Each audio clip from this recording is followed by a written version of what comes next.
Pemirsa kahanan positif kasus COVID-19 ring Kabupaten Buleleng sanena dunang. Presiden kepanggih metu saking pesikian samian angga sejeroning maut saha nepasin penglalah COVID-19.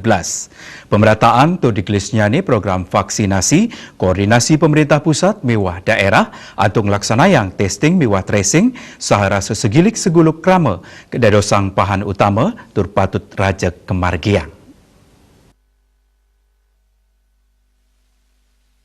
Koordinator Bidang Data dan Informasi Satgas COVID-19 Kabupaten Buleleng, Getut Suwarmawan latarang tedunyane kasus aktif miwa kepanggihnyane ancang vaksinasi, wanta pina kegat rebecek tur patut kejaga. Punika mawinan Pemkat Buleleng pacang state rajak nuriksain becek resiko COVID-19, melarapan negepang becek protokol kesehatan nincapang vaksinasi, tur gunayang aplikasi peduli lindungi. Vaksinasi inggih punika persyarat sanedat kebuatang dan pemargin transisi saking pandemi dados endemi.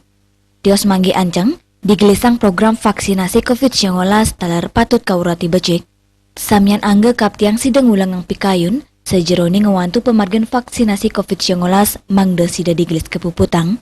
Suwarmawan talar ngaturang para masuk seme, ring sejeroning perkanti saking kelompok relawan, aparat pemerintah, tenaga kesehatan, TNI, Polri miwa kramo, kedasarin rasa segilik seguluk maupaya nampenin pandemi ring Kabupaten Buleleng.